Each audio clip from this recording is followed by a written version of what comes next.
Lord Baelish, Votre Majesté. croyez-vous que je puisse vous demander un service? Bien entendu, Votre Majesté. La plus jeune fille de Ned Stark, Arya, nous n'arrivons pas à la localiser.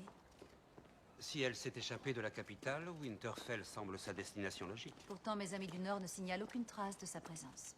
Curieux.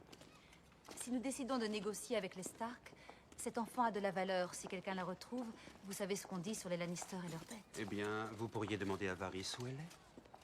Il saura vous donner une réponse, mais faudra-t-il le croire? Moi-même, j'ai toujours eu du mal à faire confiance aux eunuques. Qui sait ce qu'ils veulent?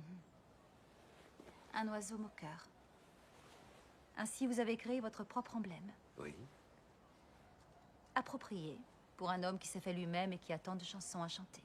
Content qu'à vous l'aimiez. Certaines personnes ont la chance d'être nées dans la bonne famille. D'autres doivent trouver leur propre voie. Jadis, j'ai entendu une chanson qui parlait d'un garçon aux moyens modestes. Il entra au service d'une famille très haut placée. Il tomba amoureux de la fille aînée. Hélas, elle n'avait Dieu que pour un autre. Lorsque des filles et des garçons vivent dans la même demeure, cela peut créer des situations délicates.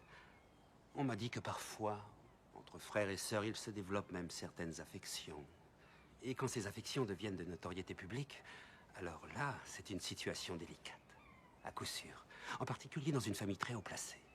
Les familles très haut placées oublient souvent une vérité toute simple. J'ai pu le remarquer. Et quelle est cette vérité? Le savoir, c'est le pouvoir. Arrêtez-le! Tranchez-lui la gorge. Arrêtez! Attendez. J'ai changé d'avis. Maintenant, relâchez-le. Reculez de 3 pas.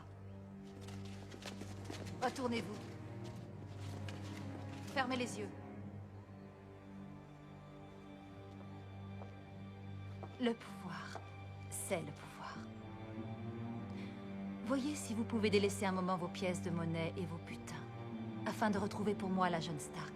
Je vous en serai infiniment reconnaissant.